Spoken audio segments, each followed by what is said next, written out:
What is up, you guys? It is your boy, Brenton Biggers here. Welcome to another video. And today's video, we are going to be talking about the Musfsa movie. Why am I having these random bosses? Anyway, before we get into today's video, like and subscribe. We are on the road to getting to 550 subscribers, and also trying to get 1,000 by the end of the year, and also there is a video that if you haven't liked already, probably you should. So I'll tell who my crush is, blah blah blah. But it's been a while since I actually made those announcements in the beginning of the video. But anyway, enough said. Let's just get into the video. So I know these aren't a normal video I normally make, but it's better than not having anything. All right. Is it better than having anything? Yes, it is. Okay, moving on. So this was a movie that I kind of was just interested to watch because it has a really, really good song in it, which is called Bye Bye, which definitely go watch. Like, it's a good song, and I think it's good in a narrative and a story perspective. Honestly, that's probably one of the best things that happened during the movie. Yeah, this is pretty not great. And looking into the movie, the more I'm thinking about it, the more it just made sense why it didn't really fit with me. Like, it's a fine movie as is. There isn't almost a lot to talk about, but there is a gigantic complaint, which unfortunately isn't a thing you can fix in a movie like this, is the prequel storytelling. I personally hate prequel movies. Like, if it involves with our, like, pro and side character, something like that, like, for example, Musfsa from The Lion King, you already know he's going to survive through the entire thing. That's one. And two, we knew that Scar was going to betray him eventually during the movie. I mean, like, what else do I have to say? It's so undeniably kind of frustrating because, like, this movie isn't that bad at all. It just kind of makes it a little difficult with that in that sense of regard. And it's kind of unfortunate, I won't lie. Is it, though, still a fine movie to watch? Oh, absolutely. I actually had a decent time watching it, which actually beat my expectations. But that wasn't also the only problem with the movie. The other problems I also had was why the frick was Musfsa just pushing whatever the lion girl name is away just for them to fall in love again eventually, which we all knew this was going to happen anyway. And also, Seth Rogen's in the movie, aka the freaking warhog and the weasel thing.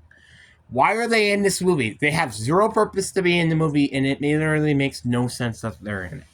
You know what also doesn't make any sense as well? The fact that the girl who's the daughter of Simba has a son, which, according to the actual Lion King lore, she did not have a brother. So this makes no sense. So I'm really curious to see if they're going to make another movie specifically tying with the brother and the sister thing.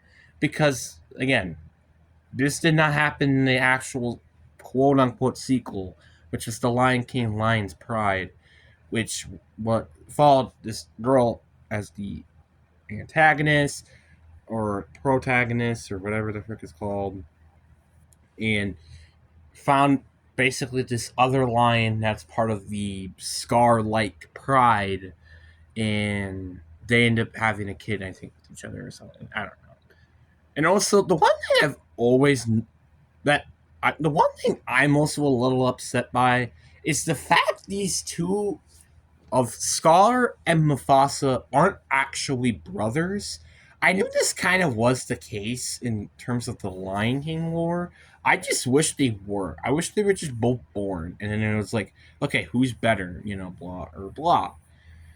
But that didn't end up happening, which is fine. But it's just like, normally lions do not have one cub.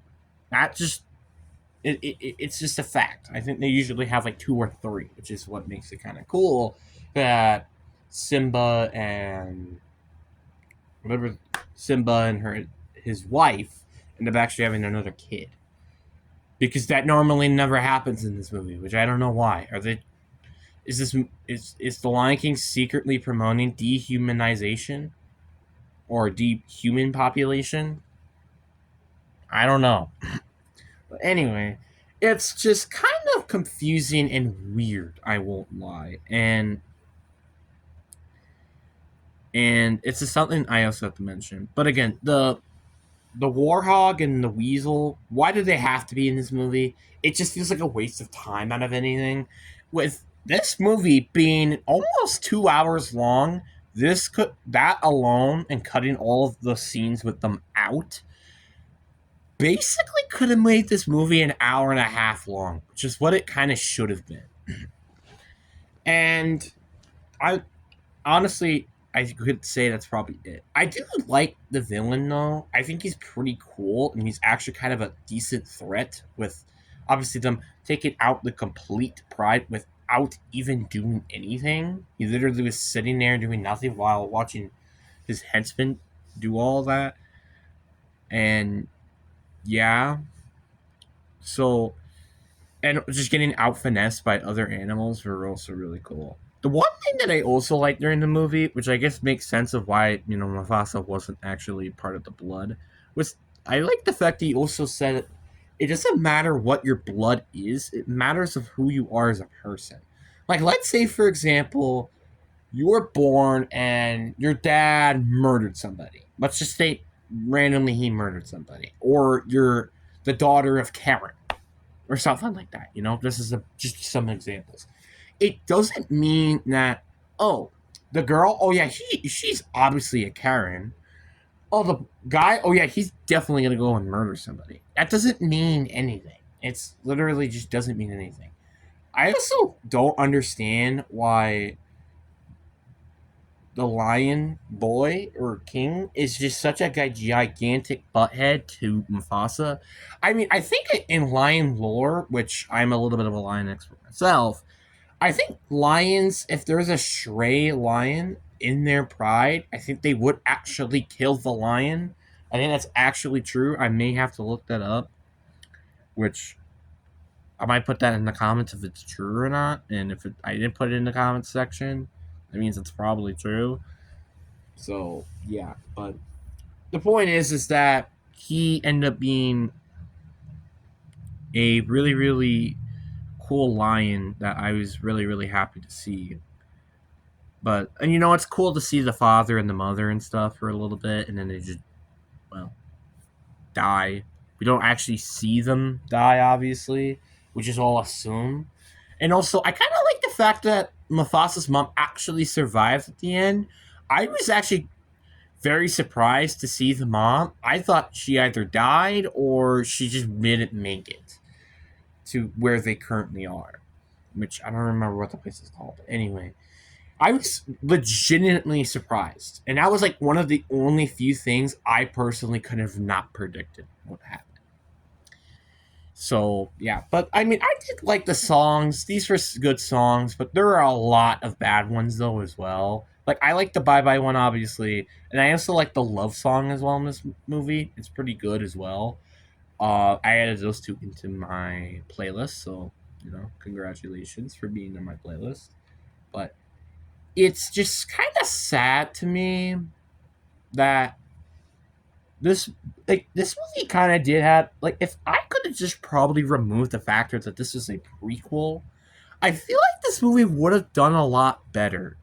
Because I don't know why I've always had problems when I watch prequel movies or video games, because you kind of can predict what can happen in the future, and it kind of pisses me off. It's kind of like BO6, BO6 is a prequel, like the zombies is a prequel to MW3.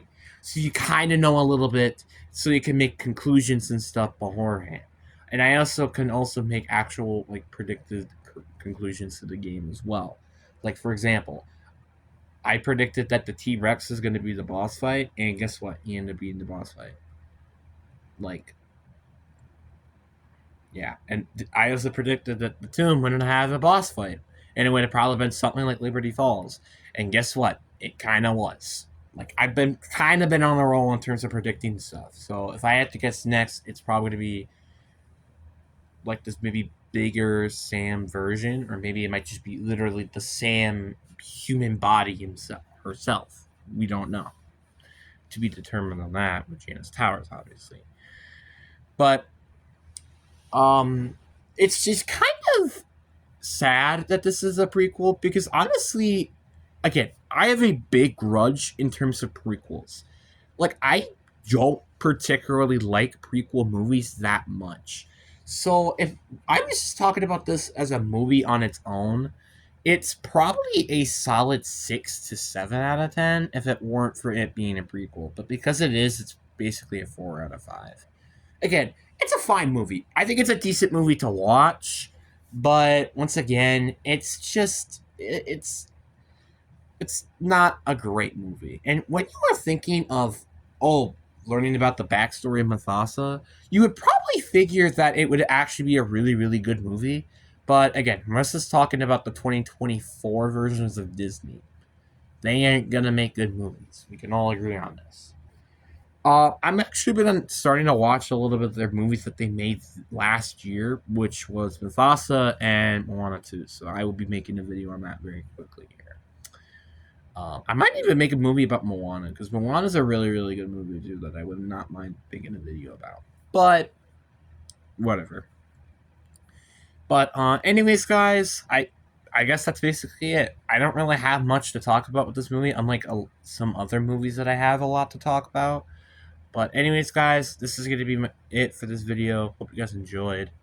Peace.